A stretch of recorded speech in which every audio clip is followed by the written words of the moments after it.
김미화의 역전의 용사들 시작합니다. 스픽스를 사랑하시는 여러분, 해외 동포 여러분 안녕하십니까? 역전의 용사 김미화 인사드립니다. 반갑습니다. 오늘 하루도 잘들 지내셨죠? 자, 저와 함께 오늘 역전의 용사 함께 하실 분 소개해드립니다. 노영희 변호사 나오셨고요. 네, 안녕하십니까? 변희재 대표 그 옆에 계십니다. 네, 반갑습니다. 안녕하십니까? 김종대 전 의원님 어서 오십시오. 안녕하세요. 예, 의원님 네. 오늘 기다렸습니다. 아, JTBC 어저께 저 단독 보도 예, 이종호라는 인물. 예, 뭐 언론엔 이모 이땡땡 뭐 그래요? 다양하게 표현되고 근데 있죠. 거기서 그래 깜짝 놀랐습니다. 저는 소름이 돋았어요. 네. 왜냐하면 김종대 의원님이 여태까지 계속 스픽스에 나오셔가지고 네. 그 한 달 전쯤부터인가 딴 데서도 마찬가지지만 예고했죠. 계속 예. 로비설 이야기를 하셨잖아. 첫 번째인 것 같아. 예, 내가 김종대 골프 의원님. 얘기도 했고, 골프 그다음에 같이 친다더라. 경호처 직원이 들어가 있다는 얘기도 했고, 음. 그런데 그게 이제 나온 거죠. 그러니까요. 오늘 시원하게 좀 쫙 좀 까봅시다. 예. 예, 처음부터. 그런데 네. 이게 지금 미로 같은 거기 때문에 우리 앞에 블랙박스가 놓여 있어 지금. 이걸 어떻게 열고 들어가느냐 이게 굉장히 어려운 문제인데 네. 요거를 내가 간략하게 성격만 진단해드리고 차츰 얘기를 합시다. 예. 그 어제 JTBC 보도는 저 JTBC 탐사팀이 3월부터 취재해왔던 겁니다. 갖고 있었던 거예요. 네. 예, 그런데 이걸 댕방 로비의 증거라고 내놓을 수는 없어서 갖고만 있었던 건데 예. 지난주 금요일 날 국회 입법청문회에서 그 박균택 의원이 임성근 사단장한테 물어봤잖아. 저기 청문회 시작하자마자 기습적으로 잽을 날린 거예요. 네. 그 질문에는 없어요. 이건 원래 툭 던진 겁니다. 제 잽을 던진 거죠.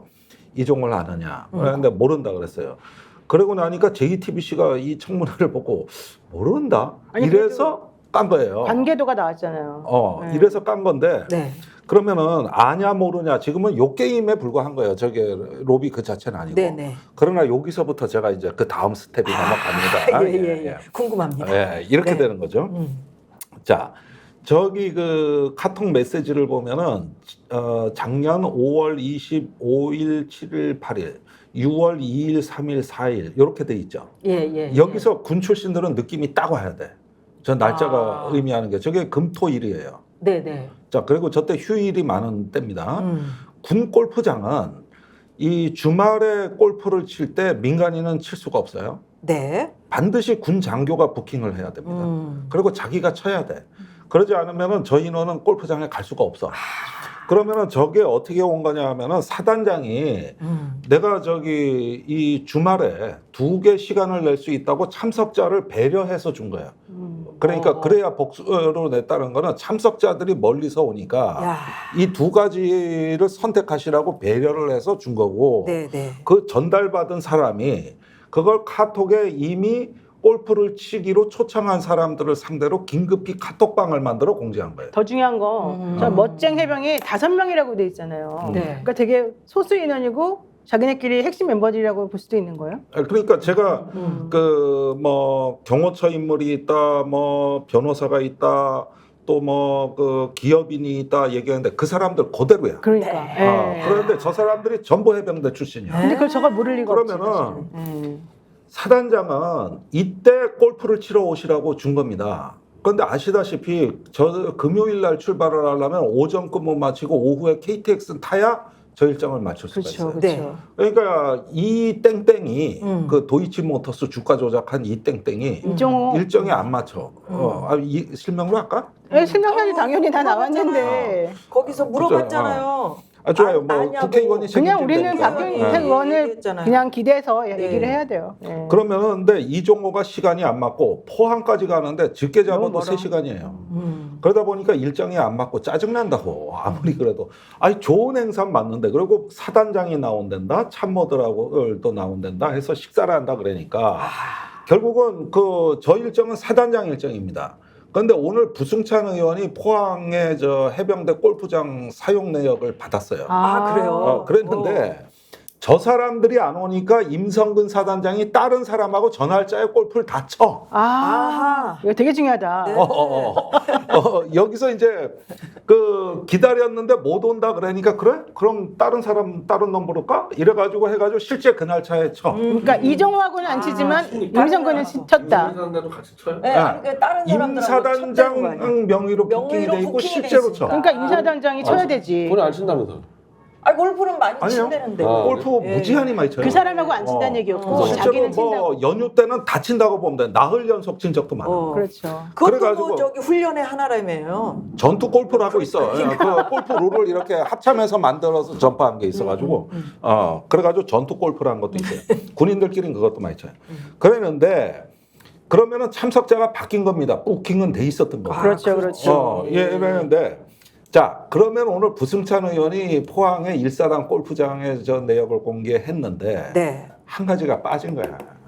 뭐가? 저기 일사단장이 저 때는 부임한 지 그렇게 오래된 때가 아니잖아요. 네. 그러니까 전에 있던 그 보직이 해병대 사령부요, 경기도에 있습니다. 아, 거기서 근무를 했는데 그걸 거기에 되구나. 골프장이 덕산대 체력단련장이에요. 네. 그 자료를 받았어야 돼. 무슨 다시 가면 얘기냐? 되지 뭐. 그리고 이게 자료가 식별하기가 쉬운 게 요 몇 년 동안 임시성을 가진 저 장군이 없었어. 임성근 한 명밖에 없어. 그래가지고 되게 찾기가 쉬워. 너무 이것도 좋네요. 또 그래, 기가 막혀. 그러네요. 그런데 군에서 덕산대 골프장 자료를 안 내놨어. 얘가 되게 중요하네 진짜. 그랬는데 제가 이제 그래가지고 오늘 연락에 취재를 했잖아요. 네. 근데 이건 이제 제보한 측하고도 했는데 덕산대 골프장에선 임성근 사단장이 민간인하고 친 기록이 많은데 네. 저 5명 중에 1명하고 골프를 쳤다는 걸 본 사람도 있어. 덕산대 골프장에서 골프장에서. 그러니까 사단장 되기 전에 네, 네. 그래서 저 모임의 실체는 일사단보다는 덕산대 골프장 쪽이 원래 메인이고 네. 자, 요 부분은 이제 골프장이 어떻게 운영되고 저 일정이 나왔는가 배경 설명을 드렸고 이제 진짜 질문이 예. 있는 네, 거예요. 네. 뭡니까? 그럼 임성근이 이종을 아느냐 모르느냐 그렇죠. 모른다 그랬잖아요. 그리고 오늘 임성근 입장이 나왔는데 진짜 모른다 그랬고 그리고 나는 해병대 같이 근무했다 그랬는데 이건 내가 잘못한 게 맞는 것 같아. 같이 모를 수 근무한 있어. 적은 아니다. 같이 근무한 적이 없어요. 그거는 저 5명 중에 다른 사람이에요. 네, 네. 그렇게 되고 저기 경호처에 그 저거 다 어레인지한 저 경호처 사람은 잘한다 그랬어. 임성근 근무할 때, 사단장이 잘한다는 거예요. 청와대 근무할 때 경호처에 근무한 사람이고 존경한다 그랬어. 오늘 시인을 했어 그거. 네, 네. 그러니까 저 5명은 아는 사람들이 맞아요. 네. 근데 일부 이종호는 그건 모르겠다야. 그러면은 여기서 그 저기 이 모임방의 성격이 뭔가를 봐야 되겠는데 제가 보기엔 임성근 팬클럽으로 보여요. 아하. 세상에 왜 왜요? 팬클럽이 있어야 돼? 아니 여기서 이 사람들이 했던 말을 이제 그걸 듣고 내가 한 달 전에 저 폭로를 한 건데 임성근 사성장군 만들자. 그래. 이런 의기투합이 있었다라고 네, 얘기를 네. 듣고 있어요. 네. 그런데 그게 제가 국회에 있을 때 사실 내가 발의한 법인데 이게 통과가 돼버렸다고. 내가 발의한 법은 다 통과 안 되거든 원래. 이거 한 건이요. 내가 저 국회의원 할 때 딱 통과시킨 법이 이거 한 건인데 군 인사법인데 그때 해병대가 사성장군 진급할 수 있는 그 저기 그걸 만드셨어요? 길을 열어줬죠. 그래서 법안을 해병대 최고직위가 3스타인데 네. 해병대 말고 합참이나 연합사 무사령관으로 진출할 수 있게 이걸 법안을 개정했는데 요거 한 건 통과시켰어요. 그걸 왜 만드신 네, 거예요 그게 그때 근데? 궁금하네요. 우선 내 비서관이 해병대였어. 네. 이런 사심입법이. 그리고 저기 해병전후회가 국회 잘 돌아가요. 그 중에 한 명이 지금 김규환 변호사예요. 그래가지고 요걸 갖다가 법안을 통과시켰는데 그때부터 해병대에서 사성장군 나와야 된다는 운동이 벌어졌다고요. 네. 그래서 내가 이거를 전언을 들은 거예요, 사실은. 그랬는데 공교롭게 그 저기 도이치모터스 이거 저기 그 있어. 블랙펄 인베스트먼트. 그래. 이정호. 그 이것도 대표라며. 내가 이게 시점을 잘못 얘기했는데 이 사람이 재작년에 그 윤석열 정부 출범할 때쯤 보석으로 나와. 예, 보석으로 나오고 저기 골프장에 이제 가는 걸로 돼 있는데 지금 최근에 그 올해 초부터 취재했을 때는 병원에 거의 뭐 셀프 감금돼 돼 있는 상태라서 기자들이 접촉이 안 되거든요. 네. 그래서 병원에서 뻗치기를 했던 거예요, JTBC. 아. 기자들이 그래서 결국은 취재에 실패한 거예요. 예. 그랬는데 이제 저런 부수적인 자료들은 지금도 쌓여 있어요. 그걸 갖고 있는데 청문회를 딱 보니까 드디어 이종호라는 실명이 이제 엠바고에서 풀려버리니까 기다렸다는 듯이 그걸 하면서 진짜 모르냐 이렇게 물어본 기사예요. 이 그러니까 기사는. 김종대 의원님이 이제 얘기한 것 중에 하나가 네. 그 이종호라고 하는 사람이 원래는 구속이 돼 있었는데 보석으로 풀려난 다음에 이 구명 로비가 있었던 그 타임이었다. 그 얘기를 사실 그런데 했었잖아요. 내가 그때 시점은 잘못 네. 얘기했는데 작년이 아니라 재작년에 출소했더라고. 이건 내 착각이었어요. 그러니까 도이치모터스의 주가 조작에 관련돼 있는 회사잖아요, 여기가. 네. 그러니까 계좌 관리를 따로 해준 거죠. 그러니까. 김건희. 아니 여기가 김건희 계좌 김건희 계좌 관리한대요. 관리 그리고 그렇지. 투자자분, 김건희 단순히 그 투자자분이 엑셀의 아니라. 거래 내역 그 파일이 나온 게 이 이 회사예요. 사람, 네 맞아요. 그 회사 사장입니다. 그러니까 아주 깊숙하게 관여가 돼 있는 사람이잖아요. 야, 그러니까 이런 추정은 가능하죠. 출소는 했는데 외부 접촉을 금지시키고 이렇게 다른 말 못하게 관리 대상일 수가 있는 거죠. 그렇지. 여기가 그럴 수도 입 벌리면은 김건희 어떻게 되는 게? 아니 그러니까 그 저기 뭐 C 변호사인가 뭐 이름은 밝히지 못했지만 네, 누군지는 압니다. 누군지는 알고 있죠. 근데 아니, 이거 뭐, 그 뭐 다들 모르는 그러니까 우리 다 알아. A, B, C, D 다 알아요. 그 평상시에 뭐 같이 모임할 때 딱 김건희 여사랑 친하다라는 얘기를 그렇게 많이 했다는 거 아니에요? 어? 그러니까 이게 지금 굉장히 여기서 이제 미로고 이 어떻게든 블랙박스를 풀어야 되는데 지금 반딧불 만한 단서 하나가 나온 거예요. 그런데 저때 그 이종호의 위치라는 거는 뭐냐면 지금이 가장 민감한 시기입니다. 맨날 김건희 특검 얘기 나오고 그러네. 그러는데 지금 그러네. 밖에 나와 있어. 네. 그런데 기자들이 알아보니까 병원에 셀프 감금돼 있어. 다 차단돼 있어. 그런데 저 골프 모임은 뭐냐고. 뭐냐고. 그러니까. 저건 뭐냐고 저거. 그러니까 여기서 이상한 일들이 지금 벌어지고 있는 거예요. 그러면 이게 로비로 갔느냐 하는데 또 두 가지 시나리오가 있는 거예요. 임성근이 저 중에 한 명한테 경호처도 있고 하니까 직접 로비를 했을 가능성. 아니면 안 해도 평소부터 다져진 알아서. 이게 일종의 어떤 팬클럽 뭐 어떤 뭐 같은 해병대 이 정신으로 딸딸 뭉쳐 있는 데기 때문에 자체로 구명운동 근데 두 가지가 다 가능해요. 저 카톡 대화 내용을 보면은 사실은 임성근 사단장이 그 5명 멤버에 들어가 있는 건 아니잖아요. 그건 아니죠. 게다가 임성근 사단장이 주최했다고 이제 A 씨가 말을 하고는 있는데 그거는 임성근 사단장 입장에서는 나는 모르는 일이었다 이렇게 주장을 사실 이제 하면서 빠져나가려는 그 거죠. 얘기가 없어요. 근데 그 얘기 자체를 아예 안 한다. 그 얘기가 없는 게 군골프장에 저렇게 주말에 하는 거는 민간인은 못 못 해요. 들어간다. 지금 얘기가 그러니까 이거는 부킹 자체를 그 사람밖에는 못 한다라는 일사단에서 직접 부킹을 안 해주면은 불가능한 얘기고 저기 그 카톡 모임 그 만든 사람은 일사단에서 일정을 받아서 제안하는 그렇지. 거예요. 그가 물리적으로 다른 민간인이니까. 상황은 불가능하다니까. 야, 여기서 중요한 거 하나. 아. 저 카톡은 JTBC가 어떻게 받았을까요? 나는 그게 제일 중요할 거라고 보는데 왜냐하면 저 카톡 대화 내용은 되게 몇 명 안 되는 되게 중요한 단서가 되는 카톡 내용이잖아요. 근데 그거를 되게 몇 달 전부터 사실은 JTBC가 가지고 있었다는 얘기죠. 3월부터 그 얘기는 저 멤버 중에 누군가가 제공을 했다는 얘기잖아요. 그렇습니다. 그러면 그 멤버 중에 누군가는 이 사건의 시나리오를 정확히 알고 있다는 얘기잖아요. 네. 그러면 JTBC 이제 혈석보도 나올 수밖에 없잖아요. 솔직히 아니 그러니까 말해가지고. 더 있다니까 내가 그러니까. 자꾸 말씀드리는 게 뭐냐면은 이게 이 기사를 우선 과소평가하시면 안 되는 게 지금 뉴스 보도의 양상이 바뀌고 있습니다. 난 지금쯤 대통령실 지금 비상 걸렸다고 봐요. 그렇죠. 자, 지금까지 예측 가능한 부분이 어느 정도 있었어요. 박정원 대령 재판에서 자료 쏟아져 나왔죠.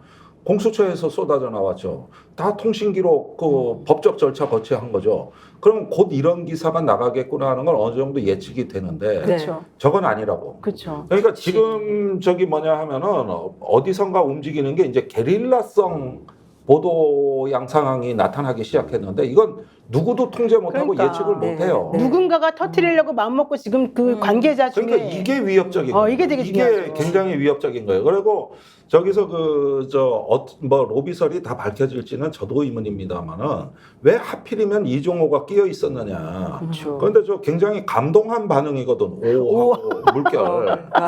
그러니까 이 부분은 뭐냐면은 임성근이 그 고양이 뉴스에서 나왔는데 굉장히 포항에 사단장으로 갈 때부터 그 지역 유지 뭐 정치인 뭐 언론인 뭐 해가지고 동기 해가지고 굉장히 네트워크 쪽에 유달리 열심히 했다. 그렇죠. 그러면은 그렇죠. 방식이 저겁니다. 네. 골프 치러 한번 오세요야 대부분. 그 다음에 지역 행사 참여하는 거.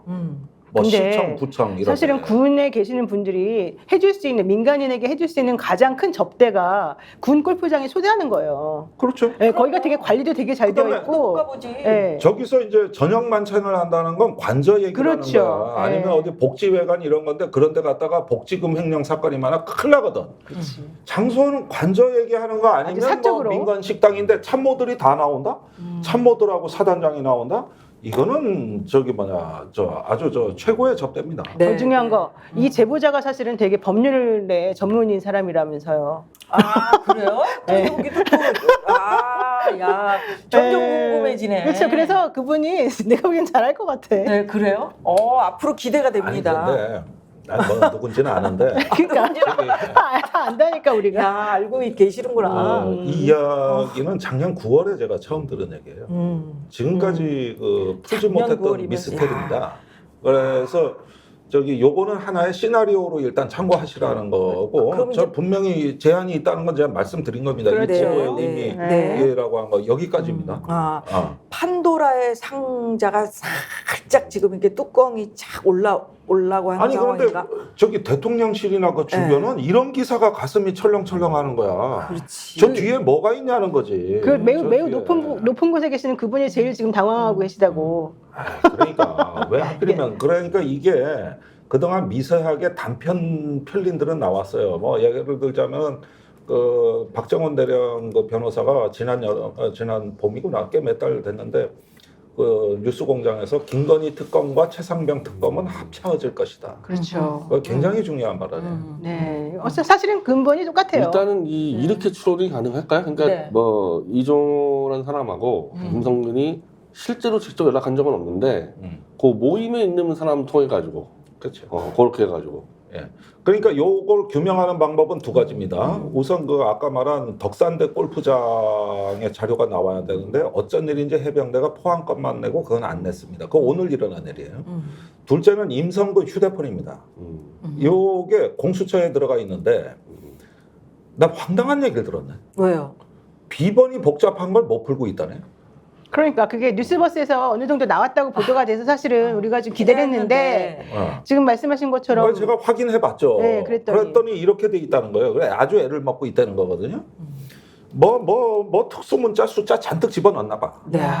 그랬는데 이게 스모킹건이라고. 그런데 지금 저기 뭐냐 그 박지원 의원도 뭐 하나 폭로한 게 뭐냐면은 그 28일 날 그 해병대 수사단이 수사 결과를 김계환 사령관한테 보고한 그날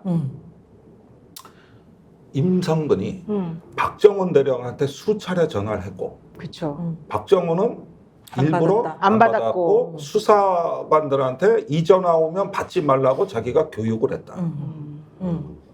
자, 이거 다 임성근이 한잖아. 이제 이런 게 나오기 시작하거든요. 네. 그래가지고 이제 이게 새롭게 나온 거예요. 그래가지고 이것도 뭐 저기 아직 제가 근거는 다 확인을 못했지만 그 이제 매불쇼에서 나왔는데. 그래서 임성근이 그날 이 박정훈 대령이 전화는 안 받았지만 박정훈 대령과 그 주변에 전화하려고 시도했던 그거 하고 그렇죠. 임성근 사단장이 대통령실이나 다른 그 관계자들에게 또 전화한 내용을 다 찾아봐야 돼요. 그래서 그렇죠. 그런데 이게 핵심이에요. 이 휴대폰이 현재 공수처에 가 있다. 이거 되게 중요하죠. 그런데 김계환 사령관이 또 이런 걸 잘 몰라가지고 저기 공수처 압수수색 받으면서 휴대폰을 다 지웠어. 통신 기록 지우고 녹취 파일 지우고 다 해가지고 자기는 지웠다고 생각했는데 내버렸어요. 웬걸 네. 공수처가 다 살려냈어. 그럼요. 그래가지고 저 공수처에서 이 정보가 폭포수처럼 쏟아진 이야. 거거든요. 네. 그래서 경로설이 정설화된 거거든. 그 휴대폰을 저 내는 복원해가지고. 바람에. 네. 근데 저 휴대폰이 남아 있는 거예요. 그거를 임성근은 봤다고. 그러니까 그러니까요. 자기는 다른 방식으로 아니 좀 방탄을 해킹 전문가라든지 이런 분들 모셔가지고 좀 풀 수는 없는 건가요? 글쎄 아니 말입니다. 저게 만약에 아이폰인가요?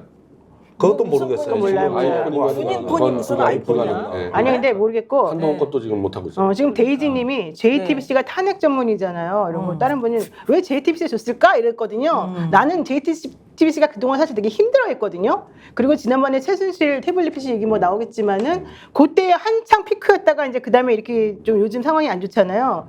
기자들이 요걸 가지고 사실은 다시 한번 뭔가 해보려고 우리들끼리 으쌰으쌰 하자 이런 분위기였다고. 아니 그 사람들은 그 저기 3월부터 저거에 목숨 걸었어요. 그러니까 지금 이것 때문에 사실은 우리가 뭐, 다시 굉장히 많이 나가요. 다시 살 수 있는 이 기회다 이렇게 지금 생각하고 있다는. JTBC는 지금 많이 납니다. 그래서 바로 네, 그거예요. 네, 망해가고 네, 있기 많이 나왔기 때문에 때문에 뭐 이거를 잘 이판사 살아야 하는데 돼요. 아니 망하는지 흥하는지를 어떻게 알고 있어요? 아니 지금 기자들 다 지금 내보내고 저- 지금 돈 없어가지고. 부채 그래도 다 비율이 힘들지. 지금 1000%예요. 1000%. 아니 그 정도가 아니라 그 정도예요? 네. 핸드폰도 기자들한테 원래 핸드폰 주잖아요. 업무용이니까 그것도 지금 원래 옛날에 그냥 잘 바꿔줬던 걸 이제 안 바꿔준다 그러고. 여하튼 뭐 엄청- 여하튼 뭐 아니 기자 정신이 다시 살아나고 있다는 건 아주 좋은 거죠. 좋은 말이죠. 네네. 그 지금 살려서 가고 있는 중이잖아요. 네, 그래서 이제 좋은 잘 거죠, 뭐. 열심히 네. 하려고 목숨 걸었다. 목숨 네. 걸면 좋은 핵심은 거죠. 그거죠. 네, 네.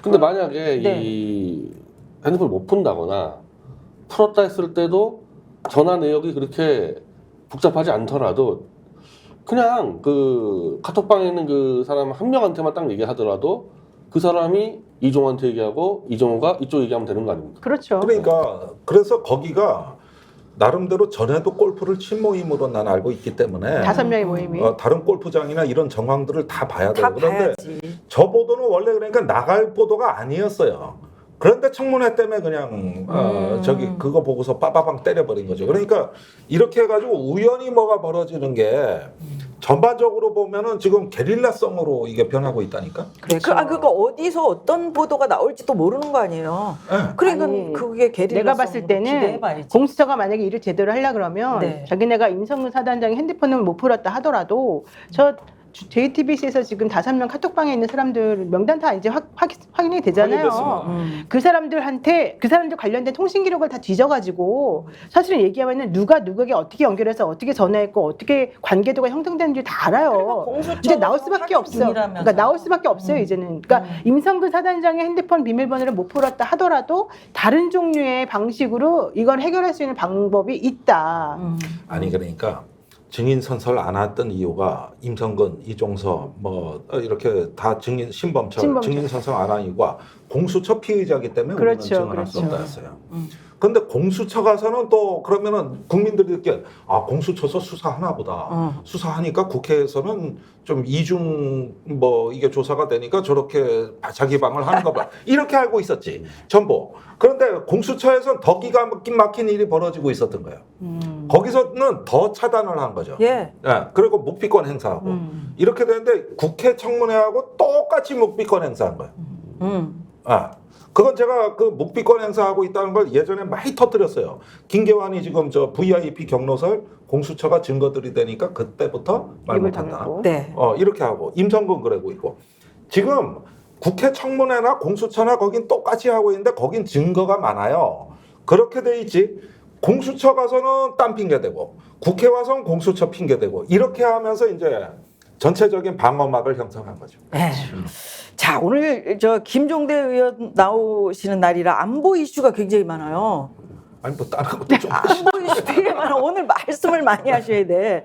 북한하고 러시아가 불과 뭐 며칠 전에 뭐 말도 어려워요. 포괄적인 전략적 동반자 관계에 관한 조약 요거 맺었는데 어제가 6.25 뭐 74주년 아니었습니까? 그러니까 지금 이 국힘 당권 주자들이 아마 보수층의 결집을 생각하면서 이런 얘기를 한 거는 같은데 핵무장에 관한 얘기를 엄청 많이 하고 있잖아요. 나경원 의원도 이제는 우리가 핵무장을 할 때가 되지 세게 않았느냐 나왔죠. 이렇게 세게 그냥 팍 쳤어요. 어떻게 생각하세요? 근데 이게 지난번 국민의힘 전당대회도 똑같았어요. 그때도 다 핵무장으로 치고 나왔거든요. 하여간 똑같아. 근데 왜 잠재워졌느냐? 그때 작년 4월에 워싱턴 선언이 선언. 나온 거고 네. 거기에 윤 대통령이 미국에 가서 NPT 조약 준수와 한미 원자력 협정을 준수하겠다고 서약을 해버린 거예요. 그랬죠. 그 순간 보수의 핵무장 주장의 기반이 허물어진 겁니다. 근데 그게 뭐 없어진 거 아닌데 또 지금 이렇게 그런데 얘기를 하는 이제 거죠. 보리밟기처럼 밟으면 밟을수록 더 올라오는 게 이건데 간단치가 않아요. 이게 지금 보수도 논리가 많이 발전했어요.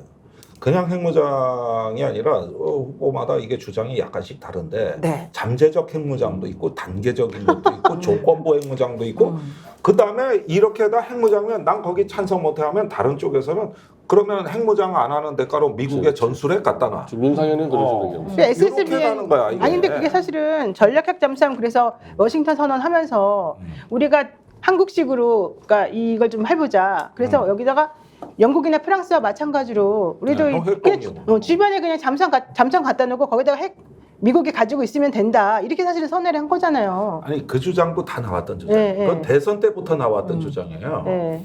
그때 그 저 하태경 의원이 방송 나와 그 얘기를 제일 많이 해가지고 일부 대선 주자들이 받아들인 거거든. 이게 절충안이 되겠구나. 네. 이러다가 워싱턴 선언에서 그냥 완전히 공구리 쳐버린 거지. 네. 이걸 싹 진압하고 그래서 1년 넘게 이 얘기가 거의 들어갔죠. 보수가 이제 안 나오다가 최근에 두 개의 변수가 생겼습니다. 첫째는 북러 밀착. 예. 그렇죠. 이게 이 변수가 생겼고 두 번째는 트럼프 재집권 가능성인데 그 차기에 트럼프 밑에서 백악관 안보보좌관을 할 걸로 예상되는 엘브리지 콜비 박사. 콜비.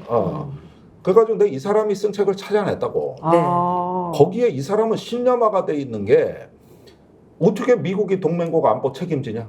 이제 그런 시절 끝났다. 우리가 어떻게 한국, 뭐 일본, 필리핀 말도 안 되는 소리 하지 마. 그렇지, 이제 그렇지. 미국은 책임 못 져. 우리가 왜 이걸 경찰이야? 선언하고 그 대신 핵 가지고 싶으면 가지라 그래. 이거를 선택적 핵 확산이라는 용어를 아하. 썼는데 네. 제가 읽어보니까 간단한 논리가 아닌 거예요. 이 사람이 미 국방부의 그 부착 안보를 하면서 낸 책이 더 스트래티지 오브 디나이얼 네. 거부 전략이라는 책을 냈는데 굉장히 중요한 책입니다. 예. 이거를 이번에 4월에 중앙일보가 보도하면서 국내에서 난리가 난 거예요. 난리가 나고 그래서 저기 아산정책연구원이라고 그 정몽준이 만든 재단에서 전술핵 얘기를 다시 불을 지폈고 네. 그 다음에 사흘 전에 국가안보전략연구소에서 아주 뜻밖의 보고서 네. 결론에 뭐라고 돼 있냐면은 전술핵 배치나 핵무장 등을 다 공론화해야 된다. 아. 이 보고서가 국정원 산하 연구소에서 저기 사흘 전에 나온 거예요. 그럼 나경원 의원이 그걸 받아들인 거예요? 그러니까 내가 보기에 이게 간단치가 않은 게 저 한 사람의 어떤 그 뭐 망상으로 치부하기에는 사태가 간단치 않은 게 이런 변수들이 쭉 출현했다는 거예요. 아니 망상이라고 말씀드리는 건 아니고 나경원 의원은 뭐 예전부터 그 볼턴 저 비서관인가 뭐 그 수염 있는 안보보좌관. 할아버지 안보보좌관 네. 그 할아버지도 찾아가서 같이 그 뭐 공유도 네, 하고 아이고, 그런 맞습니다. 얘기 근데 그런 쪽 네, 그건 맞는 말인데 근데 오늘 미국에서는 사실은 그냥 워싱턴 선언문대로 이행만 하면 되는 거다. 물론 북한이 지금 위협하고 있고 안보가 좀 위험한 지경에 이른 거는 나도 인정한다.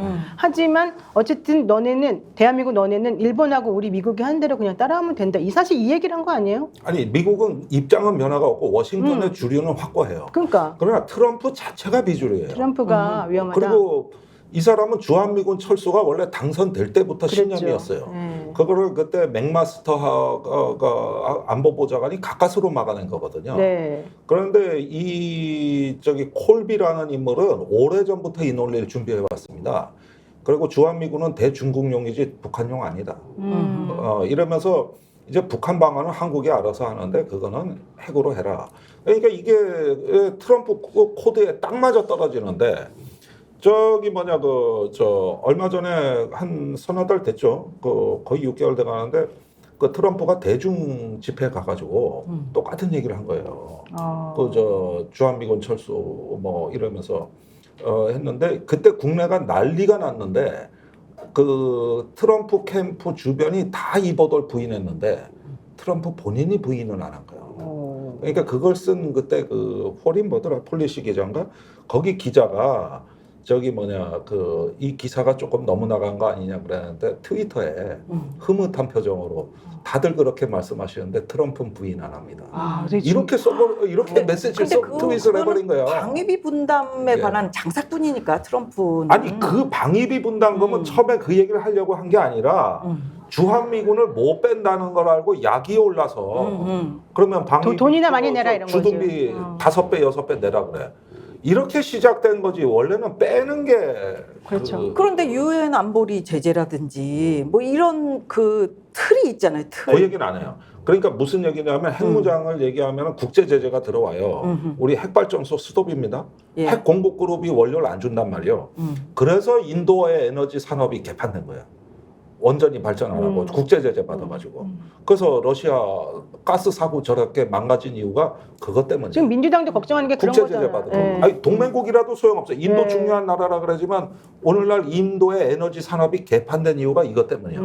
그랬는데 이런 제재하고 여러 가지 제재가 따르거든요. 그랬는데 그런 제재를 감당할 수 있냐 그러면 국민 여론이 확 낮아지고 그다음에 핵을 발전소를 재처리해야 되는데 재처리 공장을 어디서 짓고 핵탄두의 수학 모델을 만들려면 핵실험을 해야 되는데 어디서 할 거며 이런 얘기를 하면 국민 지지 여론이 반토막이 나요. 확 떨어져요. 그래서 두 개 여론조사가 같이 있는 이중의식이라고 이게. 그러면 공정한 질문을 하려면 핵무장에는 찬성하느냐 반대하냐면 다음 걸 꼭 물어봐야 돼요. 방법론. 그런데 이런 국가적으로 값비싼 비용은 치러야 됩니다. 이걸 같이 보여주고 물어봐야 되는 게 이게 공정한 건데 그렇게 그렇죠. 안 한다는 거죠. 그렇죠. 그 제가 알기로는 우리나라 대통령이 전용기 타고 왜 그 북한하고 사이 좋을 때 네. 그때 북한에도 갔잖아요. 그런 것들도 그 대한항공하고 연결이 돼 있어가지고 그거 다 유엔에서 허가를 득하고 그렇게 가야 된. 그럼 뭐 그건 국제 하는 거예요? 항공기구. 네. 예, 항공기구인데 국제기구. 만약에 IAEO. 아니 그러니까 네. 이게 어떤 그런 허가를 득하지 않았을 때 그런 허가를 받지 못할 때 대한항공이 만약에 미국을 그 국민들을 싣고 간다. 그거 제재를 받을 수 있다는 거예요. 네, 맞아요. 그러니까 이게 간단하게 뭐 우리도 핵을 가지면 뭐 좋잖아. 우리 핵 가져야지. 이렇게 딱 주장하는 게 과연 국민들을 위해서 이게 합당한 지금 진짜 대권 주자들이잖아요. 대선용 아니 당 대표용으로 사실은 이제 던진 말이지 아니, 이거 근데 이게 자체는 그래도 우리 굉장히 김 이게 대표님 심각한 말대로 말이죠. 그렇죠. 간단하게 나온 건 아니에요. 이거 보수에서 핵무장 논의 같은 경우는 최소한 20년 동안 논의를 해온 건데 원래 조갑재 대표가 혼자 주장했었던 거예요. 조갑재 대표. 나머지는 이제 한미 동맹이면 충분하다 해고산다 그랬는데 과연 이제 이런 식으로 조갑재 대표가 얘기하는 겁니다. 과연 북한이 핵 장거리 미사일을 탑재해서 워싱턴을 겨냥할 때 미국이 워싱턴에 얻어맞을 각오하고 한국 지킬 수 있냐? 아니지. 못 지킨다. 그러면 우리도 가져야 된다. 이제 당위론인데, 근데 거기 비판론자들은 보수 내에서도 NPT 어떻게 할 거냐? 그럼 뭐 미국 하기로 한다 그래도 우리가 NPT 협정 탈퇴해야 맺는 거 어떻게 할 거냐? 이 되니까. 방법론에서 문제가 생겨버려. 그래서 지금에서는 가장 많이 나와 있는 데가 일본식을 얘기합니다. 일본식 얘기해서 이 플루토늄이나 이런 것들을 우리가 쓸 수 있도록 해서 단기간에 만들 수 있는 데까지 가야 되는 거 아니냐? 이거 정도는 미국한테 허락받을 수 있는 거 아니냐? 그래서 여기까지 와 있는 거예요. 이게. 아이고. 아니 그 근데- 얘기가 그러니까 작년에 윤 대통령이 그 미국에 갈 때 네. 보수 쪽 유튜버들 그 뭐 이렇게 군사 문제 정통한 유튜버들에 가장 많이 나온 얘기. 이번에 가서 NPT 탈퇴 얘기 안 해도 좋은데 한미 원자력 협정이라고 그렇죠. 예, 해도 그걸 얘기하자는 거죠. 그러면 우리 지금 핵 폐기장 건설 못 해가지고 전국이 이걸 몸살을 난리인데, 앓잖아요. 네. 막 주민들 시위하고 이게 지금 20년이 넘었습니다. 30년이 다 됐어. 이 핵 폐기장 문제. 이 문제도 해결이 되고 재처리를 하니까 부피가 확 줄어드니까 그렇죠. 이 문제도 해결이 되고 잠재적 핵주권도 갖고 일본도 하고 있고 뭐 유럽 다 하고 있고 아니 왜 우리만 한다? 이건 노태우 대통령이 한미 간의 협정을 잘못 맺은 거니까 그럼 최소한 그것만이라도 해봐라 고쳐라. 이랬는데 워싱턴 선언 본문을 보니까 어떻게 되는 거죠? 거기 오히려 더 엉터리가 돼버렸어요. 네. 더 서약하고 거기에다 더 잘 지키겠다 얹어준 게 그랬지. 미국을 신뢰한다. 핵발전소 우리 해외 수출하려면 미국의 웨스팅하우스하고 그 지적재산권 문제를 해결해야 되는데 거기에 미국의 지적재산권을 다 존중한다는 인정하는 얘기까지 걸로. 얹어서 더 주고 온 거예요. 그 다음부터 원전 수출한다는 얘기가 다 들어간 거예요. 그렇죠. 그러니까 폭삭망한 거야 이게 맞아요. 보니까. 아니 근데 이런 것도 생각해 볼 필요가 있겠어요. 핵무장을 우리가 막 한다라고 했을 때 그때 그러면 우리 주변에 있는 일본이나 대만이나 필리핀이나 아니 베트남 대만. 그러니까 대만 그런 데서도 똑같은 논리를 이야기하면서 그러면 니네가 핵 가지면 우리도 갖지. 그럼 이게 도미노처럼 이게 막 아니, 가는 이게 상황이 벌어질 수도 있잖아요. 100%인데 네. 한국이 핵무장 NPT 탈 때 선언하잖아요. 즉시 다 들어가면 나가야 즉시 돼. 들어가면은 문제는 우리는 재처리 시설이 없는데 거긴 다 돼 있기 때문에 우리보다 먼저 핵 보유국이 되는 거지. 거기다 경제 제재는 또 어떻게 할 거예요? 만약에 그렇게 됐을 때 막 중국에서 우리 무역으로 사는 나라인데 그거 어떻게 해요? 그렇죠. 그다음에 뭐 주변에 뭐 국가들 경제 제재 그러니까 그런 것까지 아직 지금 사실 얘기하고 있지 않아요. 네. 사실은. 보수에서 원래 아까 말한 대로 이 핵무기 개발은 비주류 담론이었고 주류는 아까 얘기했듯이 그 원전 협정 개정이었는데 이게 구도가 바뀐 게 사실 윤석열 대통령이 당선되자마자 막 찔러대가지고 마치 핵 개발하고 막 미사일을 할 것처럼 떠들어댔거든요. 그래서 그때 막 터져 나가다가 미국 가서 그냥 땡하고 간 깽깽 거지. 왔지 않습니까? 예. 거기서 그게요. 그때 대통령이 가기 전에 그 뭐 그래도 안 되면 핵무장 해야 된다. 뭐 그런 식으로 막 고발을 떠들어요. 때는 워싱턴에 난리가 났었잖아요. 그때 얘기 들어보니까 워싱턴 싱크탱크 세미나가 다 이주제였대. 그 정도로 거기가 저 비상사태. 그때만 한국 대통령 미쳤다 그랬어요. 거기 걔네들. 그리고 이제 또 불거진 거는 사실 뭐 트럼프보다도 뭐 북러 문제인데 아니 그럼 원래부터 우리에게 우호적이었던 러시아를 왜 쓸데없이 적으로 만들어 그렇지, 나가지고 그렇지. 이제서 러시아 핑계대고 핵을 만든다 그러냐 그랬을 때는 그러니까 순서가 일단은 러시아랑 회복하는 게 우선이죠. 그러니까 러시아의 현지 보도를 보니까 네. 푸틴이 이렇게 얘기했어요. 그럼 뭐 다 보셨겠지만 이 조약이 같이 이제 북한하고 맺은 조약이 한국을 겨냥한 것이 아니다. 이게 만약에 조약상의 군사적 원조는 이거 오직 침공, 그러니까 군사적 공격이 있을 때 적용되니까 그렇지. 우려하지 말아라. 그렇게 내가 알기로는 한국이 이 북한을 침공할 계획이 없기에 남한이. 그러니까 한국이 북한을 침공할 계획 지금 없잖아요. 그러니까 이 협력을 두려워하지 않아도 된다라고 딱 푸틴은 얘기를 했는데 만약에 우리가 지금 대권 주자들이 얘기하는 것처럼 뭐 후에 만들자 좀 기다렸다 하자 뭐 어쨌든 하여튼 핵을 보유하자라는 거잖아요. 그렇게 됐을 때 그러면 어떻게 되는 거야? 이게 북한을 침공할 계획으로 충분히 받아들일 수 있잖아요. 자, 그 다음 상황을 보기로 하겠어요. 너무 진지하신데. 예. 자, 그렇게 얘기를 했죠. 그런데 우리 안보실장이 이제 KBS에 일요일 아침에 나와서 우리 우크라이나에 무기 보낼 수 있다 그랬죠. 그러니까 그 다음에 나온 뉴스가 뭐예요? 그러면 북한군을 우크라이나 전쟁에 파병하겠다는 거죠. 그러니까 이제 말로는 아이고. 난 사실은 나 뻥이라고는 다 보지만 뻥이지 사실은. 근데 말로는 심각한 거예요. 그리고 가능성은 일깨워진 게 자동차가 안 다닐 뿐이지 길은 뚫렸다고 이번에. 언제 자동차가 아직 안 다니고 있잖아. 그런데 도로는 다 포장돼 버린 거예요. 이 문제입니다. 지금 도로는 깔았는데 실제 자동차는 안 다니지 않느냐 이렇게 이제 논란이 벌어진 거예요. 그럼 언제든 다닐 수가 있는데 이 문화는 푸틴이 평양 가기 전에 이미 다 나와 있었던 거고 나는 별도의 밀담이 있다고 봐요. 북한하고 러시아하고. 예. 그다음에 여태까지 군사 기술을 북한으로 넘어갈 때 그게 뭐 언제 준다 그러고 줬습니까? 그렇지. 이런 거예요. 북한 과학자나 뭐 저기 어디 와가지고 시설 둘러볼 때 쿡 찔러주는 방식이라고. 그걸로 여태까지 백두산 엔진하고 ICBM을 개발한 나라입니다. 북한이. 자꾸 우리가 무슨 공적인 뭐 이렇게 얘기를 하는데 저 나라가 30년 동안 북한이 핵과 미사일을 어떻게 개발해 왔습니까? 그렇죠. 지금까지. 그러니까 이런 부분은 회색지대로 들어가는 거예요. 긴 것 같기도 하고 아닌 것 같기도 하는데 여기서 우크라이나 무기 지원하면 저쪽은 다른 걸로 우리가 줄 수 있다는 신호를 보내면서 이게 걷잡을 수 없이 가는 거지. 처음부터 누가 이걸 갖다가 저 국제 유엔 안보리 결의를 깨고 뭐 하겠습니까? 그렇죠. 그러게요. 그건 러시아가 만든 유엔 안보리 결의안인데 자기가 만든 규범을 자기가 깬다는 거는 아무리 전쟁 중인 나라라도 그렇지. 그다음에 러시아가 제일 중요한 게 뭡니까? 전쟁에서 이기는 겁니다. 그거 이상 중요한 목적 없어요. 나머지는 거기에 종속되는 거예요. 네. 아이고. 하여튼 이번 정권 들어와서 이 중러 관계 파탄은 전부 다 입이에요, 입. 그렇죠. 네.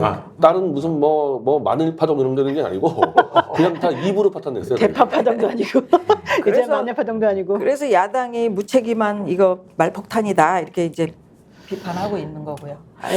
한 가지만 더 말씀드려요. 일본 언론이 난리 났어. 일본이 한국이 그렇겠지. 한국이 내가 어제 헷갈린다더라. 마이니치 요미우리 이거 보니까 난리 거기를 났는데 기다리고 있었던 거 아니야? 기다리고 있어. 저기 그래. 한국이 우크라이나에 무기 보낸다 이 얘기가 반색을 하면서 뭐라고 얘기를 하면 이건 한국 외교정 역사상 가장 큰 전환이다. 참네. 그러니까 벌써부터 지들이 먼저 흥분하더라니까. 신나가지고. 이제 한국이 중국 러시아를 억제하는데 제7천병으로 앞에 일렬로 나가고 있다. 이거야. 우리는 뒤에서 과실을 따먹겠다. 북한하고 러시아 관계 일본이 주도해서 가겠다는 거지 않습니까? 그렇죠. 한국 이제 지렛대 다 없어지니까.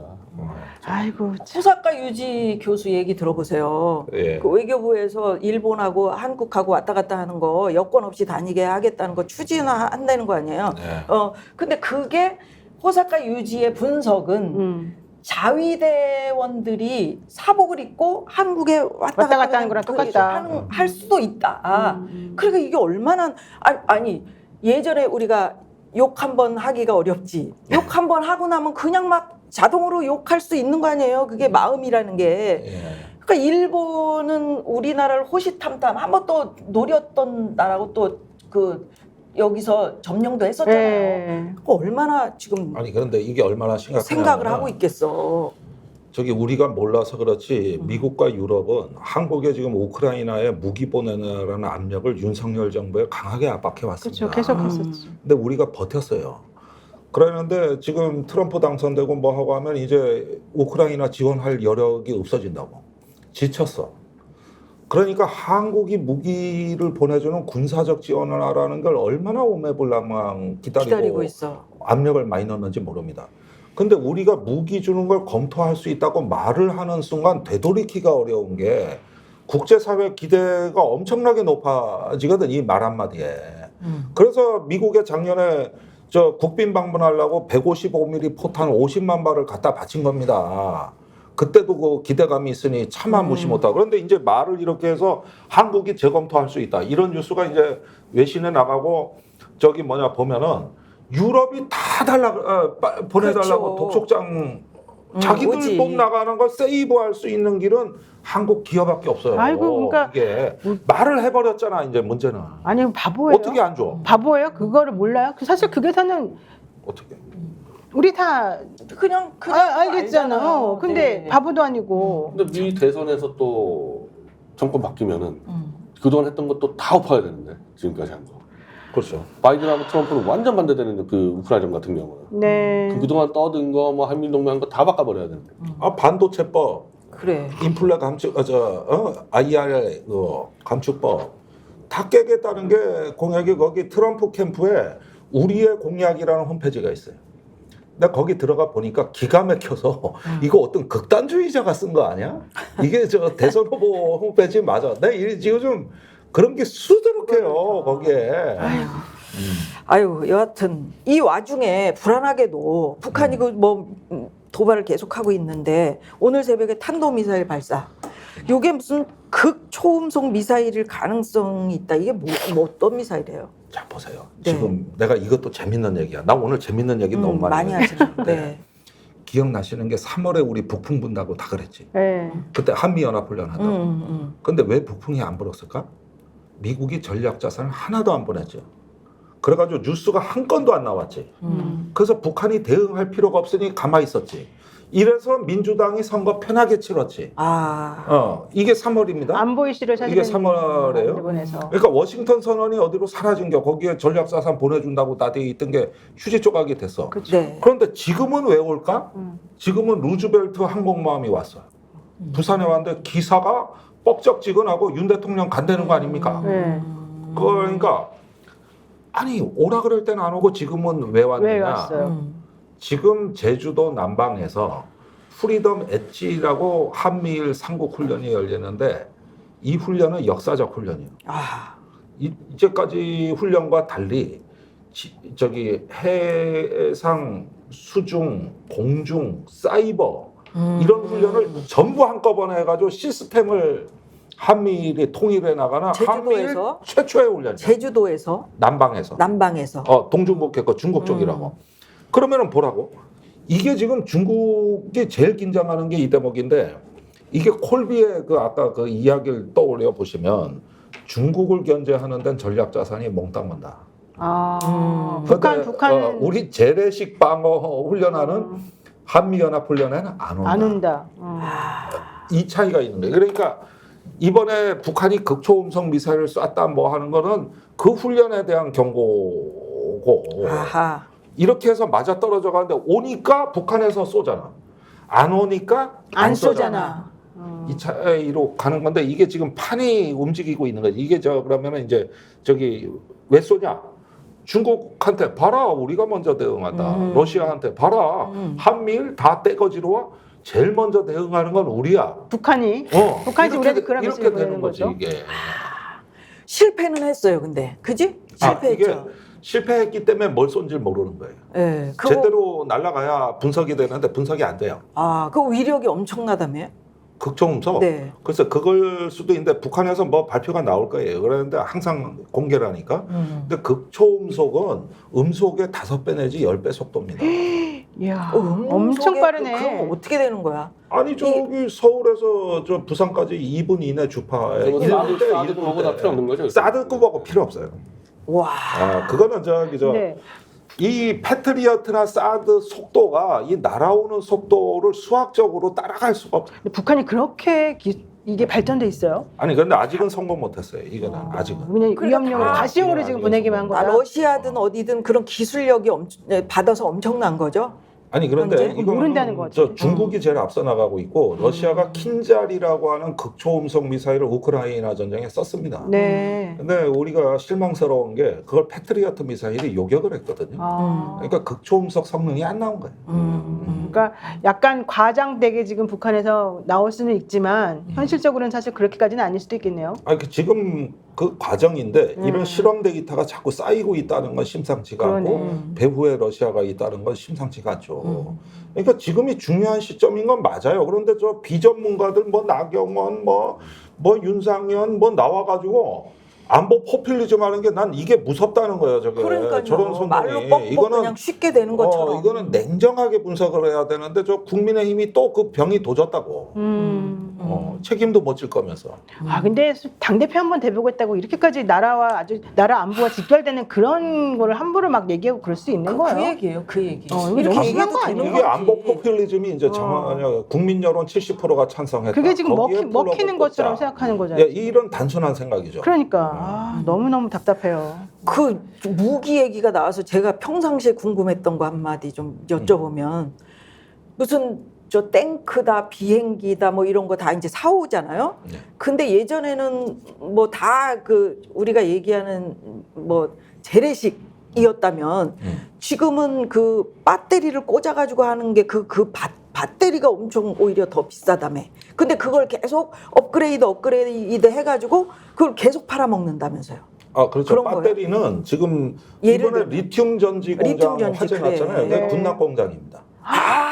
그렇구나. 네, 리튬 전지 수요가 제일 많은 데가 군대입니다. 근데 그런데 저기서 불이 나가지고 많은 분들이 돌아가신 거예요. 그렇죠. 근데 이 리튬 전지는 군인은 야전에 나가기 때문에 배터리 성능이 쉽게 조달될 수 없는 지역에서 작전을 하기 때문에 굉장히 중요한 거죠. 그래가지고 2차 전지를 리튬 전지를 쓰는 이유가 그 군대가 이게 뭐 우리 가정용 일회용 배터리 가지고 안 되니까 그리고 오래 가야 되니까 그러니까 수요는 많아지고 장비는 첨단화되고 배터리 수요는 점점 많아지고 그러니까 저 공장이 무리하게 가동을 한 돌린 거구나. 거예요. 그 저기 앞으로 저기서 불이 났기 때문에 지금 군 보급이 문제가 된 거예요. 그러네. 큰일 났네. 아, 지금 그 공장 장비에도 중단되는 들어가고 거. 통신 장비에도 들어가고 다 들어가거든. 아니 그러니까 외국에서 우리가 군수 뭐 그런 뭐 비행기라든지 뭐 이런 걸 사올 때 그때 그 뭐 싸게 사왔다 해서 국민들한테 저희가 세금 이만큼 줄였잖아요. 이렇게 하는데 나중에 보면은 그러한 배터리라든지 뭐 이런 그런 것들이 데서 비싸게 돈이 다 나가는 거예요. 거봐. 부속품으로 돈 버는 거예요. 그래 구성품으로 돈을 버는 건데 그나마 거기서 우리가 K방산으로 독립을 했던 거는 그러니까 지금은 오히려 우리가 부러움의 대상이 됐잖아요. 이렇게 된 거는 일본 러시아 때는 방산 기술 덕분에. 러시아. 왜요? 러시아가 노태우 때 꺼간 돈을 군사 장비로 대신 갚으면서 기술을 이전해줬거든. 그게 오늘날 전차 자주포 장갑차를 만드는 우리가 해외 수출하는 원동력이 거기서 나온 거예요. 와, 그렇구나. 그러니까 러시아 덕에 이 정도로. 그다음에 저 맞아, 아이러니네, 아이러니. 누리호, 나로호 누가 네. 발사해줬지? 러시아. 거예요. 거기 저기 나로호 우주센터 가면 한러 우정의 기념비가 있어. 근데 그때 제대로 기술 이전 안 그래서. 해줘가지고 한참 혼나고 막 그랬잖아요. 아니 그래도 된 거예요? 지금까지는 우주 로켓 기술하고 K방산이 도약을 한 거는 러시아 러시아 덕분이에요. 때문이다. 네. 예. 그런데 그 무기를 우크라이나에 보낸다는 거지. 그러니까 이게 역사가 참 그래요. 기가 막힌 역설인 거지. 네. 네. 자, 우리 변희재 대표 태블릿 PC 관련해서 재판부에 국민 참여 뭐 재판이 그러니까 제 신청했어요? 재판 얘기를 할 때마다 정말 뭐 대한민국 사법사에 이런 일이 있을까 저도 놀래고 변호사도 놀래는 일만 벌어지는데 공소장이가 뭐 태블릿 계약서 위조건입니다. 그러니까 제가 SKT와 검찰이 공모해서 태블릿 신규 계약서를 위조했다라고 제가 4년 동안 떠들었는데 한 마디도 반박 못하다가 그냥 검찰이 확 기소해 버렸어요. 그래서 기소 내용도 없는데 그러면 공소장에 오면은 국민참여재판을 안내서를 보내줘야 되는데 그 자체를 안 보내버렸어요. 그래서 안 보내서 제가 확인했죠.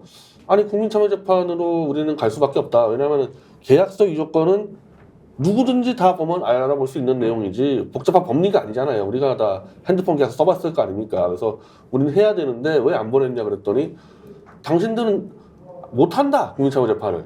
그러니까 우리가 신청서 내지도 않았는데 법원의 직원이 당신들은 안 되는 걸로 결정했다. 아. 아예 일단 국민참여 재판을 할 수 있다는 고지도 안 하면서 고지 안 해서 미리 왜 다 안 했냐 결정했다고? 그랬더니 당신들은 안 되는 거로 결정해서 아니 우리가 신청을 해야지 하셔야 될 거니 너무 어이가 없어가지고 우린 그냥 원칙대로 신청서를 내고 이제 우리가 항의 성명서를 내니까 이제 단독 재판부에서 합의부로 바꿔줍니다.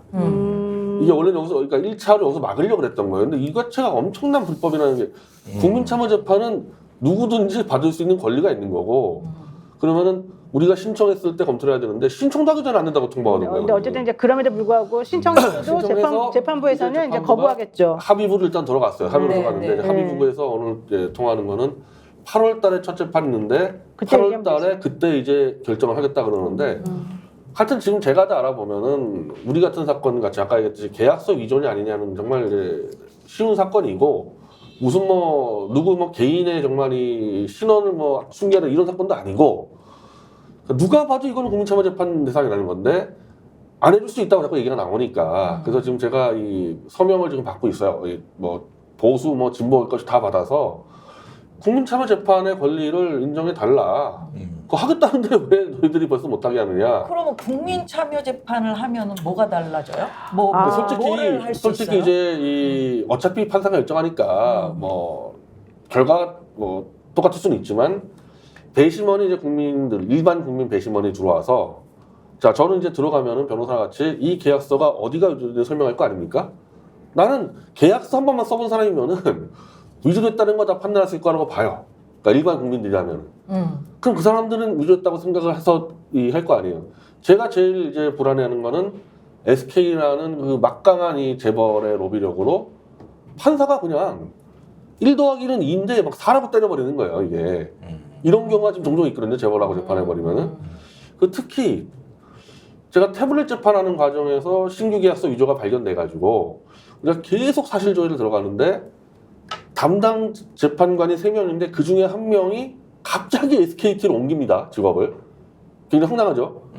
우리 재판에서 SKT의 퇴직을 하고. 계약서 위조를 다루고 있는데 그 중에 1명이 퇴직하고 바로 SKT 법무부사장을 옮겨요. 네. 근데 계속 사실 조회할 때마다 조작이 드러나니까 이 사람이 옮긴 다음부터 사실 조회 안 해주는 거예요, 판사들이. 근데 원래 그러면 안 되는데 자기가 담당하던 그러게. 사건에 관련 있는 관련성 바로 갔어요. 바로 그냥 바로 가면 쉬다 간 안 것도 아니고 바로 갔어요. 바로 가가지고 그 다음부터 사실 조회를 안 해주는데 사실 조회 안 해주다 보니까 이게 보존 시한에 걸려서 다 없어졌어요. 오는 날에. 근데 그 갔던 SKT 담당 부사장으로 갔던 그 사람이 지금 SKT 대외협력 총괄 사장이 돼 있어요. 내가 기업체들을 정말 우리가 광고 따로 많이 만났지만은 판사 출신이 대외협력하는 거 처음 봤습니다.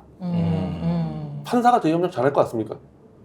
잘할 수도 있고 뭐 아니 대외협력이라는 사람에 따라 게 다른 거지 뭐. 그 접대 골프 쳐주는 거고 술 따라주는 건데 좀 그렇게 말하는 거는 좀. 아니, 내가 어떤 기업체도 판사 출신이 대리협력 본 적이 없다니까 지금. 근데 우리는 뭐 그런 거 잘 SK팀만 유일하게 판사 출신이 대리협력을 하고 있는데 가장 큰 재판하잖아요. 지금 SKT는 한마디로 SK 그룹의 존폐가 들리는 노소영과의 재판이 있지 않습니까? 네. 그거 크고 계약서 이거 걸리면 죽는 거야 SK. 그러니까 저는 SK 전체 이 대리협력 업무가 이 법원 로비로 들어간 게 아니냐. 그래서 시작도 하기 전에 저는 국민참여재판 권리를 박탈당할 뻔했을 정도 있었기 때문에 지금도 지금 3심제가 되는데 합의보로 전 차라리 그냥 내가 누군지 모르는 국민들한테 받고 싶다. 이 사람들은 그래도 SK가 다 로비 못할 거 아니냐. 판사쌤이 휘어잡으면 내가 어떻게 할 거냐. 좀 그런 입장이에요. 우리도 국민참여재판하면 외국처럼 뭐 이렇게 뭐 불특정 다수한테 보내가지고 그분들 시간이 되는 한 번도 안 맞아요, 해봐가지고 맞아요. 그렇게 합니까? 한 번도 해본 적이 그러니까 없어요. 안 해봐놓고 네. 어떻게 국민들한테 보내면요. 네. 이제 그 중에서 본인이 통지 받은 사람이 이제 나타나요. 한 번도 그런 게 온 적이 없어요. 네, 그럴 수 있고.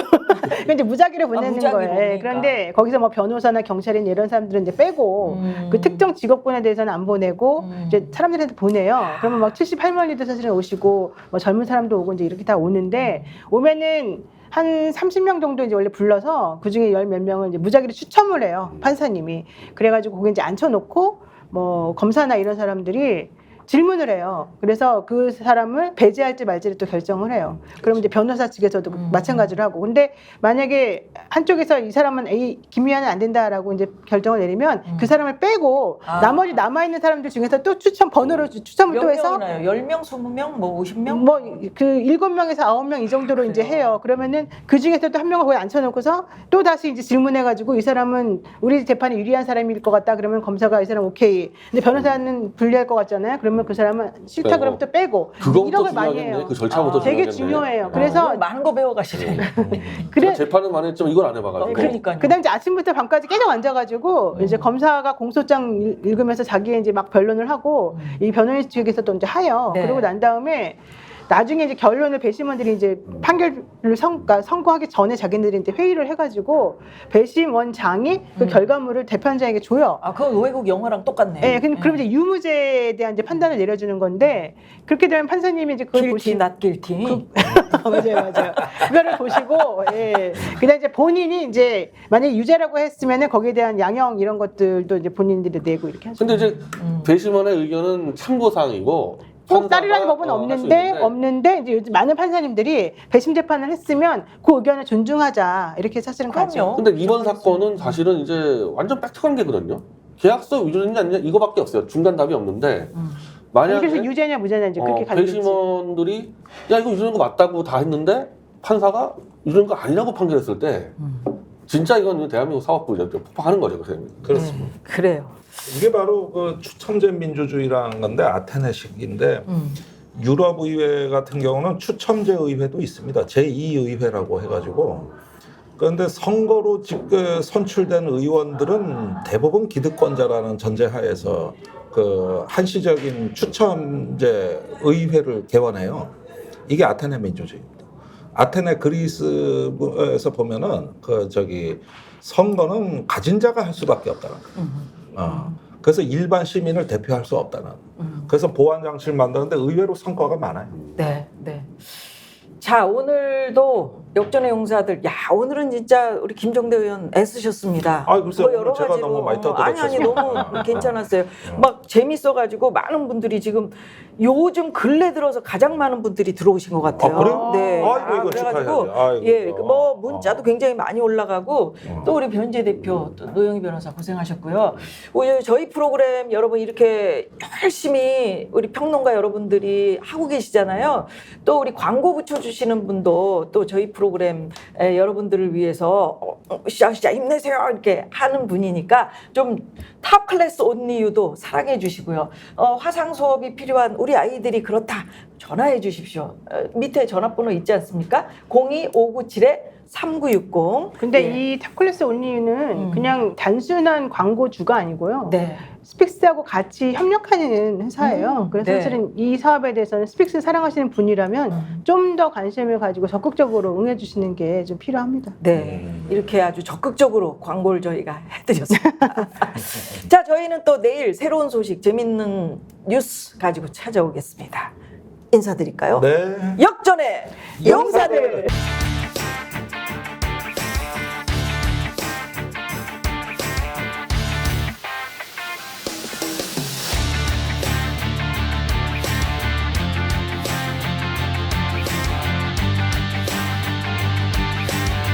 김미화의 역전의 용사들.